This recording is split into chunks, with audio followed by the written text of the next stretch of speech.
Welcome back, brothers and sisters. I am Braden. This is Langley Outdoors Academy, and thank you for stopping by. All right, guys, for today's episode of Bullet Points, which is the supplemental show to our 9 p.m. Second Amendment news and analysis piece, we're going to talk about something that was just announced about 2-3 hours ago from the CDC.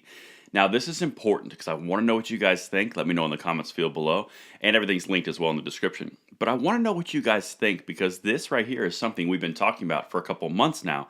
The CDC, the epidemic of gun violence, and the Democrats moving gun control into the health sphere. Now, that obviously opens up the CDC to have a lot more protocol, a lot more engagement. But what does that mean? Now, I'll be honest with you. This was announced this morning, and there's a lot of very friendly verbiage coming from the CDC director, and we're going to dive into this. But I, for one, am very wary. I want to see what you guys think, and if you share that. But let's dive in because I'm going to start to talk about the reasons I'm wary, go a little more in depth. But here's the article for reference. CDC restarts discontinued gun violence research program. Well, it was discontinued because Republicans had no trust that it was going to be used in a non-nefarious way. In an exclusive interview with CNN, Centers for Disease Control Director Rochelle Walensky announced a restart to the agency's discontinued research program on gun violence, an issue some Democratic lawmakers have characterized as an epidemic. Well, in order, like we said in other videos, in order to get this into the health sphere and under control outside of legislative process that they want to do, they'd have to move it into a health sphere, which is what they're doing. And now, the CDC director is restarting the program. Coincidence? I'll let you guys decide that one. I personally don't think so, and I have a lot of reservations on trust. To quell the apprehensions of law-abiding firearms owner, she insisted her initiative would not focus on cracking down on gun owners and their Second Amendment right, although she left ambiguous the program's scope. And that's kind of the thing. Flowery language is very different than in hard black and white writing on what you're going to do, which is why initially I'm very suspicious of this because there hasn't been a whole lot of support from the Biden administration. In fact, it's been about 8 months of nonstop attacks in every possible way you can imagine. Now, they're falling flat on their face, but still, that's what they're doing, and we have documented it in our 9 p.m. slot every single night.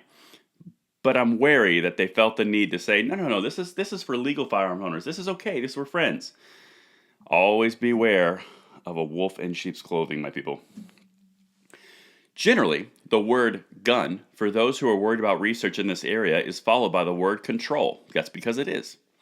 And that's not what I want to do here. I'm not here about gun control. I'm here about preventing gun violence and gun death, she said. Okay, if you hear about preventing gun violence and gun death, you can start by actually being honest about the statistics that you're constantly referencing. For example, 40,000 people, she actually references this in this article, I believe. Like I said, check out the whole article if you want to. It's like a 2-minute read. 40,000 people is not an accurate representation of gun violence. They put 28,000 suicides as violence. Well, that's a very loose interpretation, but it also pads the stats. Just saying, it changes a lot of things when they do these types of things, which is why there's a lot of distrust. Now, this is the part that I want to get your opinions on, because this is a little bit more informal, a little more personality based on bullet points. This is what concerns me. Come to the table. Join us in the conversation. I want you to teach me what you've done to make your gun safe. And then I want you to teach everybody else, she added. Okay, there's a few things here. And forgive me for being cynical, but there's infinite amounts of research that you could do with the NRA, with the NSSF, with all these organizations that could teach you everything that you're asking. Why are you coming to the American gun owners for this information? That's the first thing. The source of the question. Why are you doing that? Doesn't make a whole lot of sense.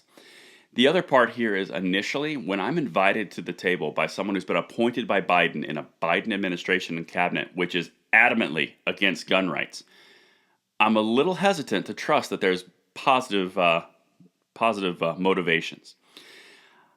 Teach me what you've done to make your gun safe. So give me information about what you've done in your home with your firearm. And then I want you to teach everybody else. So that's the other part. In the gun world, if you are an advocate of the Second Amendment, you know that anytime that you sell someone a gun or you welcome someone into the gun world as an advocate and an owner, you cover the 4 main safety rules. Every gun is always loaded. never put your finger on the trigger. Don't point a gun at something you're not willing to destroy, and always know where your projectiles are going at any one given time. Know what's behind your target. We cover that in depth. Why don't you ask the NRA? They've had literature on this for 35 years.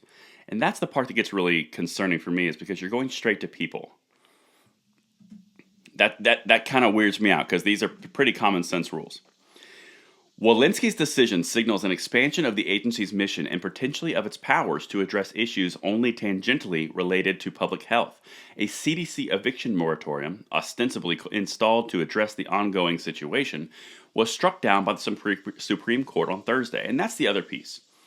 The people who are coming and saying, hey, I want to help, we want to be friendly, we want to have flowery language, are also the same people who have overridden all the landlords and all the evictions and all of the moratoriums and everything, and basically imposed their own rule of law through the CDC, of which Biden supported, has now been overruled by 2 Supreme Court rulings.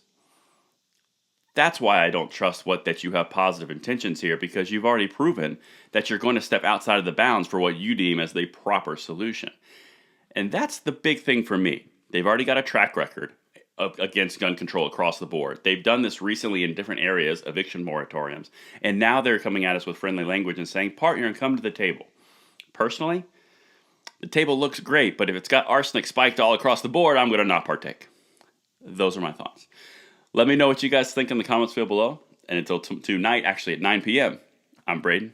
See you later.